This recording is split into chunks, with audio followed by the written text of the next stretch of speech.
Everyone, स्वागत है आपका अपने चैनल इंटेलिजिबल फिजिक्स में। मैं हूं विश्वजीत चटर्जी और आज हम लोग जानेंगे कुछ important identities related to gradient, divergence and curl. तो चलिए शुरू करते हैं। आज का जो हमारा टॉपिक है बहुत बहुत इंटरेस्टिंग होने वाला आज का टॉपिक।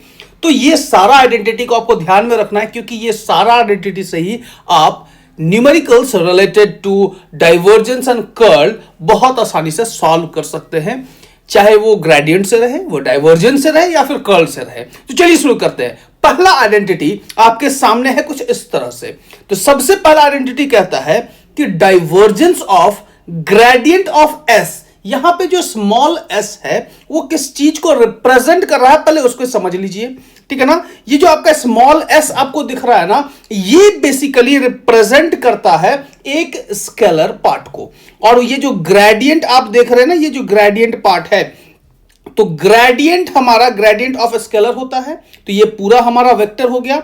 तो divergence of gradient S is equal to del square S. ये हमारा ओवरऑल एक स्केलर क्वांटिटी होता है। तो ये क्या है, हमारा एक स्केलर क्वांटिटी। ये आपको ध्यान में रखना है। इसके बाद दूसरे आइडेंटिटी के बारे में अगर हम बात करें, तो दूसरा आइडेंटिटी कहता है कि कर्ल ऑफ ग्रेड एस क्या होगा। जब हम ग्रेडियंट ऑफ एस की बात करते हैं ना, तो ग्रेडियंट ऑफ एस का मतलब होता है perpendicular to the surface.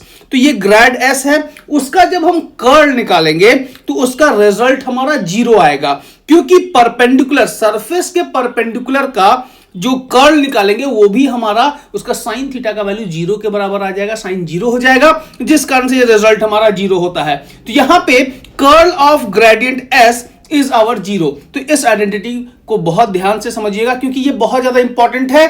CSIR net हो या फिर गेट हो या फिर IIT जैम हो, उसके लिए ये आइडेंटिटी बहुत बहुत ज्यादा इंपॉर्टेंट है। चलिए नेक्स्ट पार्ट के बारे में बात करते हैं।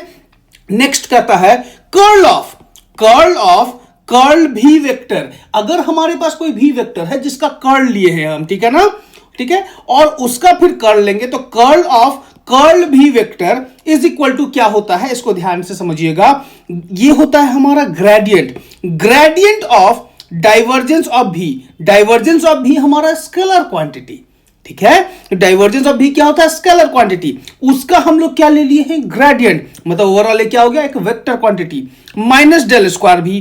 तो इसका जो रिजल्ट होगा हमारा इसके बराबर होने वाला है, ठीक है ना। इसको ध्यान में रखिएगा। कर्ल ऑफ भी हमारा क्या होगा, तो ये हमारा आंसर है। तो नेक्स्ट पार्ट अगर हम आगे बढ़े, जिसके बारे में अगर हम लोग बात करें, तो नेक्स्ट पार्ट कुछ हमारा इस तरह से होगा कि डाइवर्जेंस ऑफ कर्ल ऑफ भी क्या होगा। तो डाइवर्जेंस ऑफ कर्ल ऑफ भी इज ऑल्सो 0। इस आइडेंटिटी को भी ध्यान में रखिएगा। थोड़ा और आगे बढ़े तो divergence of A cross B क्या होगा। तो divergence of A cross B होता है हमारा B vector dot curl of A minus A vector dot curl of B, ठीक है ना। आपको ध्यान में रखना है कि ए क्रॉस बी रहे तो पहले बी लिखेंगे, फिर curl of A minus curl of B करना है, ठीक ना। तो पहले बी बाद में ए, ठीक है। याद रखने का तरीका यही है। ए क्रॉस बी रहने से बी माइनस ए होगा, ठीक है। और कर्ल में ए और बी एज इट इज लिखा जाएगा, जैसे यहां पे पहले है बाद में बी है, ठीक। अगला आइडेंटिटी के बारे में अगर हम बात करें, तो आपके सामने है, ये थोड़ा इंपॉर्टेंट है, थोड़ा ज्यादा बड़ा है, ठीक है ना, लेकिन फिर भी हम लोग बहुत आसानी से इसको कर सकते हैं। क्या है हमारा, curl of A cross B. A cross B अपने आप में एक वेक्टर क्वांटिटी है, उसका जब कर्ल निकालेंगे तो उसका क्या आइडेंटिटी का रिजल्ट आएगा।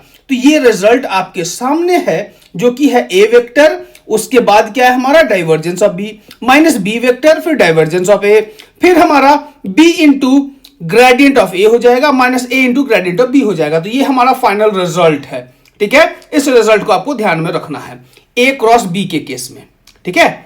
अगर हम 7वां नंबर का बात करें, 7th नंबर आइडेंटिटी, तो यहां पे क्या कहता है कि जो हमारा divergence of S into A vector है, यहां पे एस हमारा एक स्केलर क्वांटिटी है। एस हम लोग पहले भी स्केलर लिए थे, अभी भी हमारा क्या है, स्केलर ही है। एस ए वेक्टर है, ठीक है। तो यहां पे आपको एक बात समझना है कि जो हमारा एस है वो हमारा बाहर निकल जाएगा। तो यहां पे बाहर निकाल दिए हैं और साथ ही साथ मल्टीप्लाई किससे किए हैं, ये हमारा आया है डाइवर्जेंस ऑफ ए।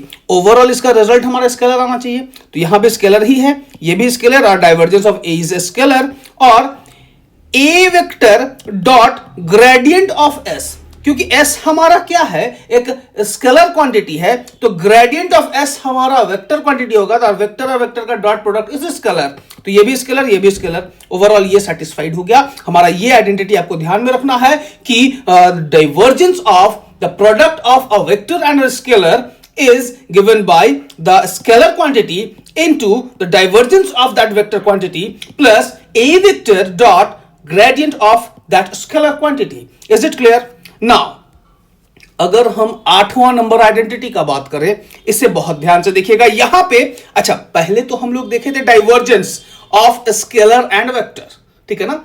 अब हम लोग देखेंगे क्या, curl of scalar into vector, ठीक है ना। इसका क्या होगा कि स्केलर पार्ट को बाहर निकाल दिए, कर्ल ऑफ ए कर दिए, फिर प्लस करके यहां पे लिखेंगे gradient of that scalar quantity S, तो ग्रेडियंट ऑफ एस है, क्रॉस ए कर देंगे। तो ये आइडेंटिटी भी हमारा बहुत बहुत ज्यादा इंपॉर्टेंट है।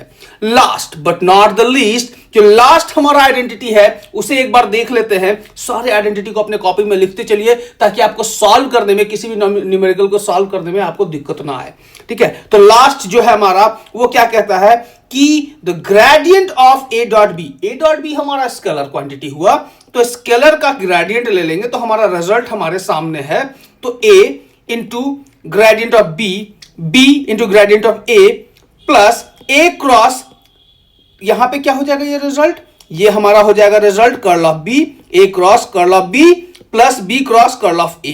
तो ये ओवरऑल जो रिजल्ट आया वो हमारा gradient of A dot B आया है। तो इस तरह का क्वेश्चन आ सकता है। इसको सॉल्व कैसे करना है ये आपके सामने क्लियरली दिया हुआ है। तो इसका मतलब ये नहीं कि ए डॉट बी का वैल्यू पहले सॉल्व करेंगे फिर उसका ग्रेडियंट निकालेंगे, नहीं, आप इस तरह से भी सॉल्व कर सकते हैं अगर चीजें कॉम्प्लिकेटेड रही तो। Is it clear? तो आज के लिए इतना ही रखते हैं। थैंक यू, धन्यवाद, जय हिंद, जय भारत। मिलते हैं अगले क्लास में जो कि बहुत बहुत इंटरेस्टिंग होगा, जो कि है हमारा वेक्टर इंटीग्रेशन का क्लास।